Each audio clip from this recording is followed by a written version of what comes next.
nouvelle journée intense pour les supporters de l'OM avec l'annonce du départ du directeur sportif Mehdi Benatia, enfin directeur du football. Du football, qu'il a annoncé sur ses propres réseaux sociaux, un communiqué assez long.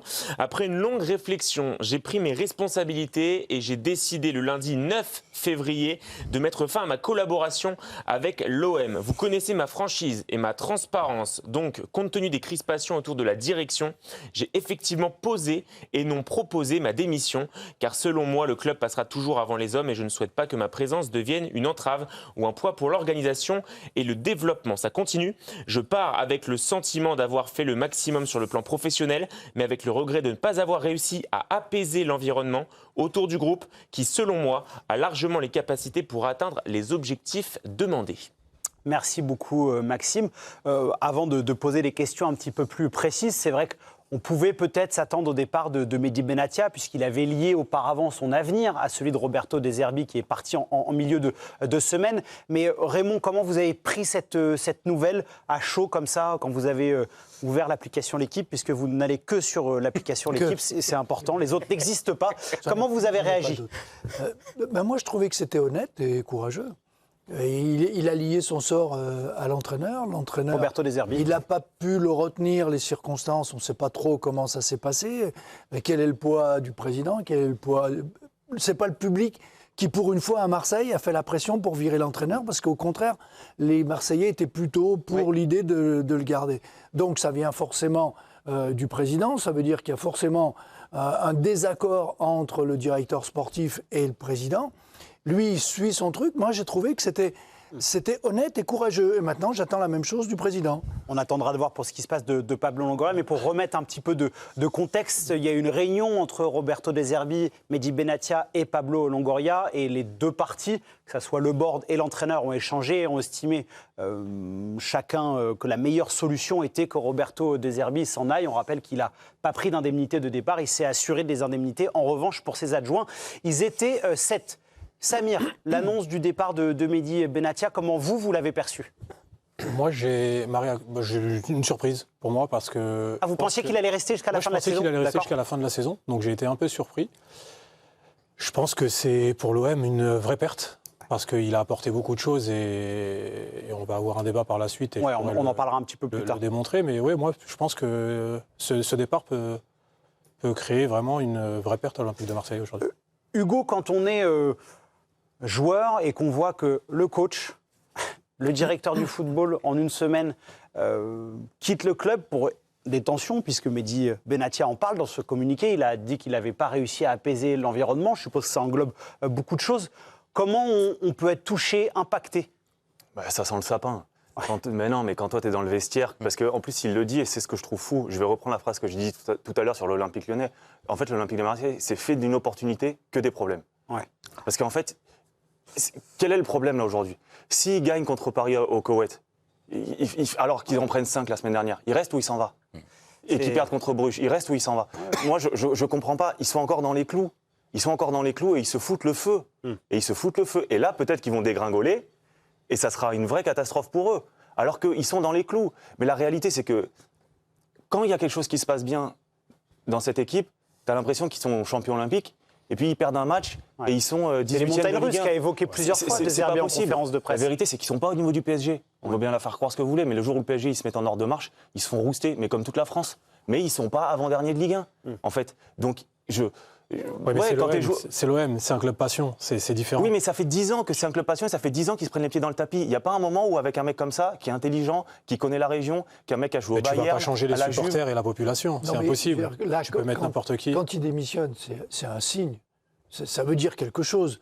Oui, ça veut dire qu'il n'arrive pas à lui injecter quelque chose de nouveau. C'est-à-dire qu'il ne peut pas assumer son rôle dans cette situation-là. Assumer ou injecter, les idées qu'il voudrait injecter. Moi, c'est pas ma lecture. Moi, ma lecture, c'est qu'il s'est lié avec le coach et il meurt avec ses idées. C'est ma lecture à moi. Je ne dis pas que c'est la bonne, mais c'est ma lecture. C'est la fidélité à Roberto De Zerbi. C'est ça, exactement. Et je pense que la communication du... c'est quand même lui qui... Mais il y a un mois, les deux, ils étaient là comme ça jusqu'à... Ils allaient se marier. Oui, mais au final, il a négocié le départ et il est parti 2 jours après. Donc, non, alors, juste sur la chronologie, c'est d'ailleurs annoncé par Mehdi Benatia.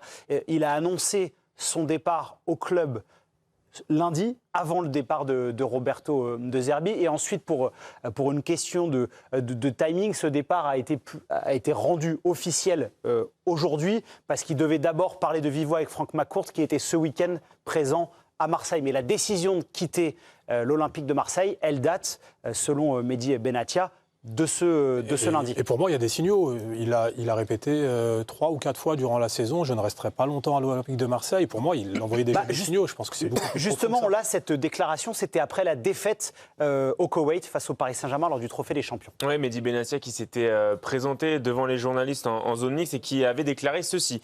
Pour ma part, je ne me projette pas du tout. Bien au contraire, il faut juste savoir profiter, entre guillemets, de ce genre de match, même si ce n'est pas une victoire. Profiter du travail qui a été fait, pas tout le temps que critiquer. Dans pas longtemps, vous verrez qu'il y aura d'autres personnes à notre place. Il faudra encore leur laisser du temps de travailler, le temps de travailler. Merci beaucoup, Maxime. Alors, la question autour du départ de Mehdi Benatia qu'on avait envie de se poser en premier lieu. Après, on essaiera de se projeter un peu sur la fin de saison de l'Olympique de Marseille. On fera le bilan également du Marocain à la direction sportive de l'Olympique de Marseille. Mais est-ce que, selon vous, Régis, Mehdi Benatia a abandonné l'Olympique de Marseille ? Alors en fait, moi j'avais plusieurs lectures par rapport à sa déclaration. Il y a un côté courageux au départ. Quand je me suis arrêté de suite, je dis bon, il prend ses responsabilités, il y a du courage parce que c'est pas simple. Pour quelles raisons il s'en va? Après, il faut essayer de savoir. Et il y a sûrement des raisons. Et j'en ai évoqué au moins 2 moi tout à l'heure. Et puis après, après c'est quelque chose de personnel. Oui. En fait, moi, ce que vous ressentez, oui. Ouais. En fait, moi, je ne supporte pas qu'on abandonne quelque chose. Oui. Et pour vous, il y a un peu abandon là ? Et il y a quelque part, on abandonne un petit peu. Alors, les raisons, je vais en parler. Mais quand vous arrivez dans un projet comme l'Olympique de Marseille, ou comme d'autres projets, vous en connaissez les difficultés, les bienfaits, les choses qui peuvent arriver. Est-ce qu'il a bien mesuré, même s'il connaît bien ce club, est-ce qu'il a bien mesuré par rapport au poste les responsabilités qu'il pouvait avoir ? Je ne sais pas. Et aujourd'hui, Marseille se trouve dans la difficulté. Et après, je me dis, on n'abandonne pas les gens comme ça. Il doit y avoir des vraies raisons quand même. Alors après, sa communication, on peut dire tout et son contraire. Hein. Moi, je fais sans doute que Mehdi Benatia a des défauts, mais il est plutôt très sincère comme garçon. Et moi, je pense qu'il a été déçu des joueurs.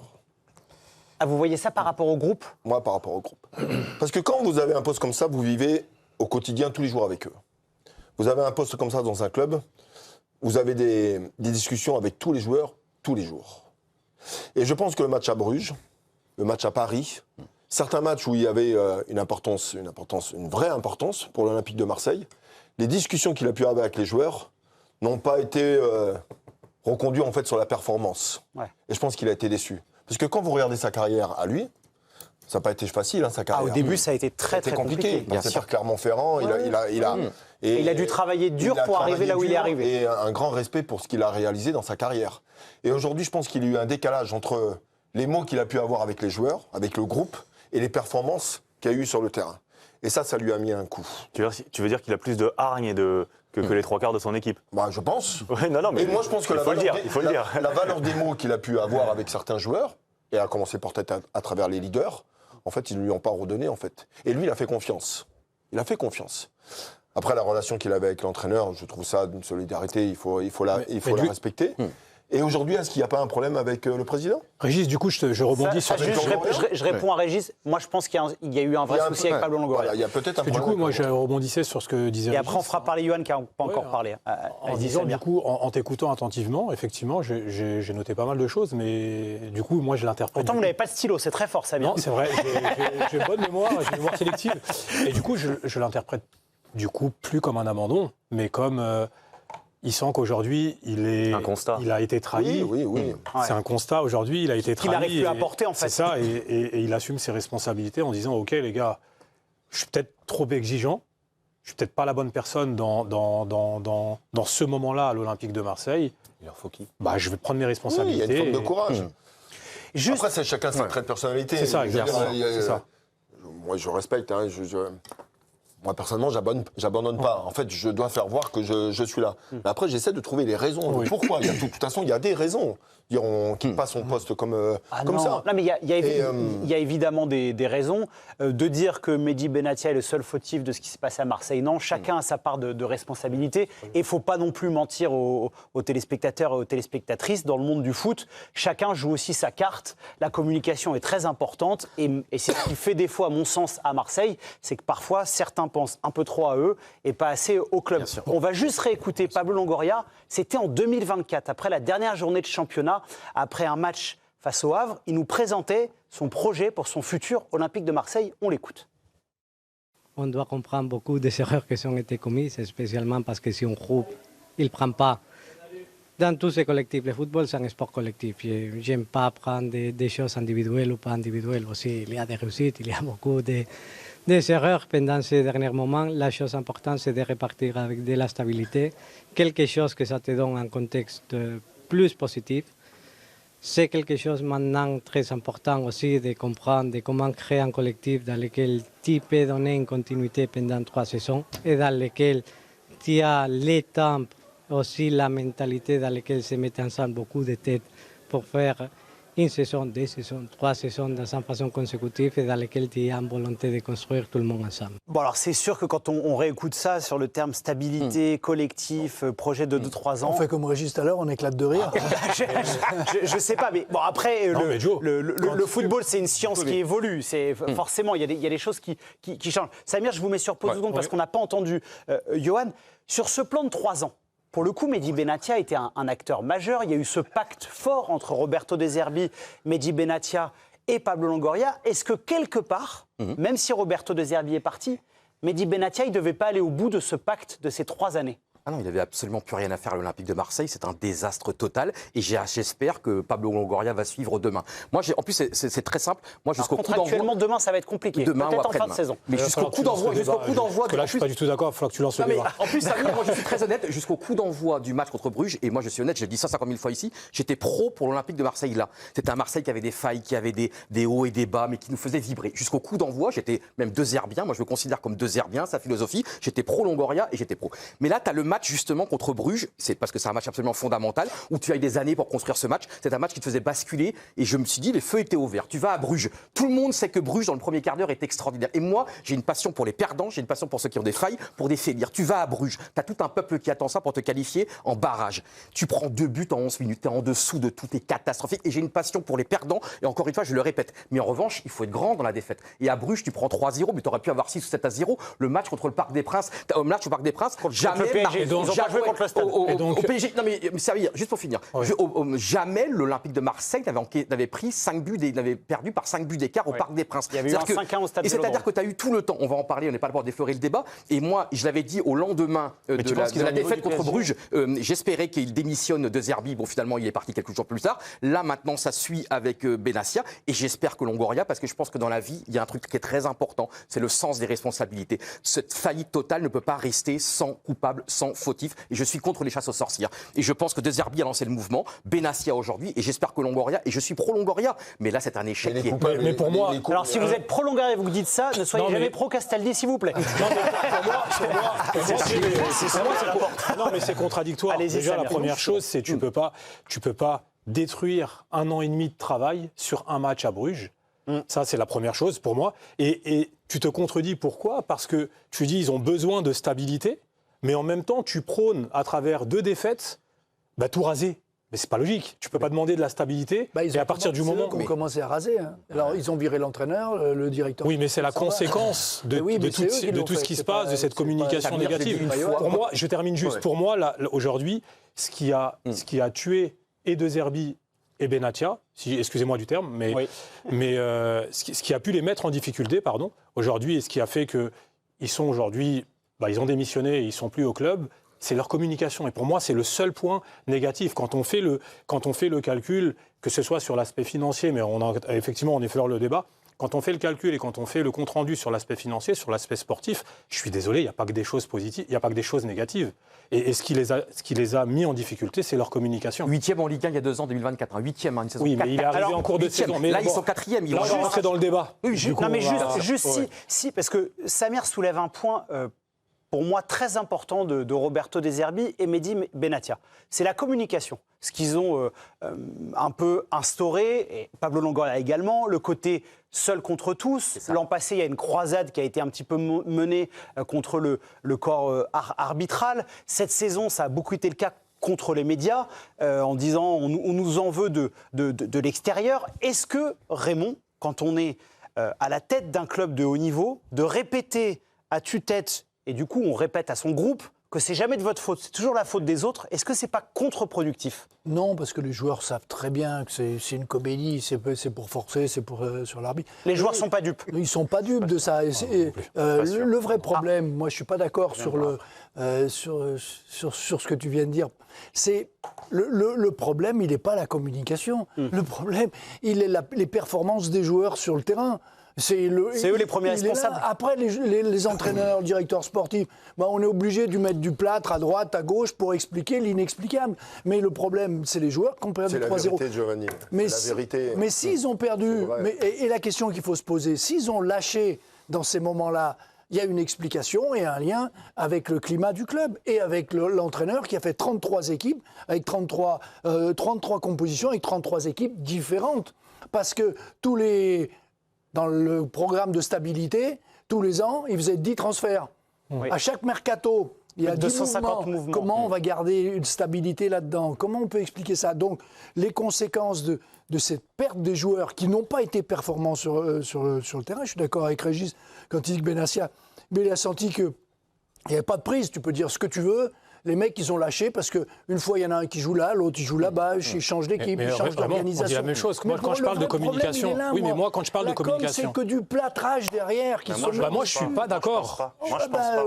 Hugo, allez-y. T'as le droit, mais s'ils avaient gagné les matchs, je veux dire, la com, elle serait passée, mais alors tranquille. Hein, ils auraient pu dire tout et n'importe quoi. Ils auraient gagné, ils seraient qualifiés en Coupe d'Europe. Ils seraient 3e du championnat. Ils seraient encore concurrents pour la Coupe de France. Mais Raymond, allez-y Hugo, après Samir. Raymond, juste par rapport à ce que tu dis, en fait, avec des si, c'est toujours la même chose, sauf que la communication, le fait de dédouaner en permanence les joueurs avec cette communication, où tu dis que c'est pour coller du plâtre, en fait, de la 85e à la 90e, c'est pas de la faute de la communication. Et par contre, tu dédouanes les joueurs. Par contre, en permanence, et tu le dis, ils ont fait des mauvais matchs, etc. Mais parce que tu les dédouanes, les joueurs. Parce qu'en fait, tu les mets jamais devant leur responsabilité en disant, les mecs, c'est une catastrophe. C'est pas de la faute des arbitres. Attends, t'as été dans un vestiaire aussi. Oui, mais c'est pour ça que je dis ça. Il y a une communication intérieure et il y a une communication extérieure. Oui, mais c'est pour ça que je dis ça, c'est parce que quand t'es joueur et que t'es sur la corde raide un petit peu, quand à chaque fois t'as la vague de derrière qui vient et qui dit oh de toute façon on est mal arbitré, oh de toute façon on est mal ce truc. Toi, moi c'est l'inverse. Quand t'es un peu sur le fil du rasoir, sur cette idée-là que tu peux balancer et dire c'est pas de ma faute. Que l'arbitrage il nous a il nous a spolié quelquefois. On n'a qu'une envie, c'est de réagir. C'est de montrer que c'est à double tranchant. On va le faire autrement. Ça dépend du caractère. Parfois, il a critiqué les joueurs. On se souvient l'exemple de Benassia avec Jonathan Klaus, où il avait été très très dur. On avait eu plein de débats quand même, où il avait éreinté Jonathan Klaus. C'était quand même un moment important. C'est sa première grande sortie médiatique. Et mais c'est le seul, rassure-moi, c'est pas le seul qui a fait n'importe quoi de temps en temps quand même. Non, mais c'est pour te dire que de temps en temps, je suis d'accord avec toi, de temps en temps quand même, Benassia, il a été très critique envers les joueurs. En conf. Il a été très critique envers les joueurs, en on, en off, il n'hésitait pas au sein du club. Donc c'est pour te dire qu'il n'a pas... De toute façon, Benassia était... Et j'ai rien contre, mais quand tu es en guerre avec tout le monde, après il faut assumer, il faut avoir les résultats. Moi j'adore ceux qui sont en guerre contre tout le monde, pourquoi pas, c'est un ressort, mais sauf que là, à la fin, c'est un échec total.